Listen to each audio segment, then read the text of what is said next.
Malamig naman ang simoy ng hangin sa Metro Manila at Baguio dahil sa amihan.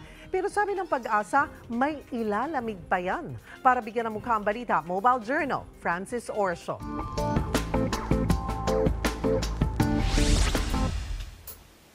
Cuddle weather this amihan season. Pero mas mapapakadal ka pa siguro next week dahil sabi ng Pag-asa, magkakaroon ng panibagong surge ng mas malamig na amihan.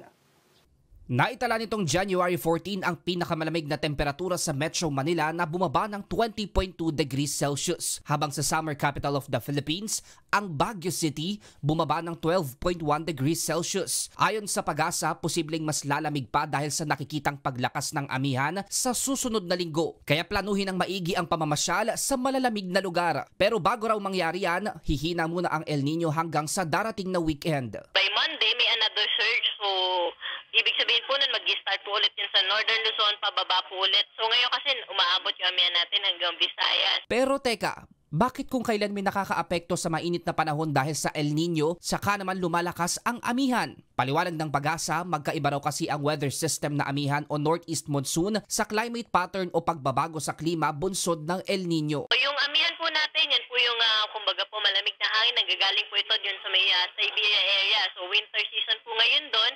And then, so natutunaw po yung yelo. So kung doon po galing yung hangin po natin, yung epekto po ng El Nino, makikita po natin ito sa reduction ng rainfall, sa pagtaas po ng temperatura, so or sa dami or konti po ba ng tropical cyclone. Pero nilinaw din ng Pag-asa na wala pang tiyak na kasagutan kung ano ang direktang epekto ng El Nino sa amihan. Sa ngayon, nagkakaroon pa sila ng pag-aaral para rito. Kaya mas mainam daw na maging handa na lang sa paiba-ibang panahon. At ngayong darating na weekend, posibleng 3 weather system pa ang makakaapekto. Kabilang na ang amihan, shear line na magpapaulan pa rin sa Mindanao at easterlies o mainit na hangin sa dagat Pasipiko na pinatindi ng El Nino.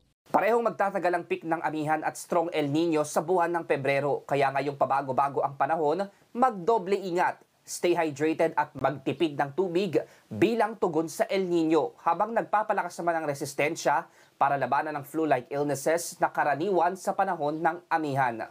Mobile journalist Francis Orso po, hatid ang mukha ng balita.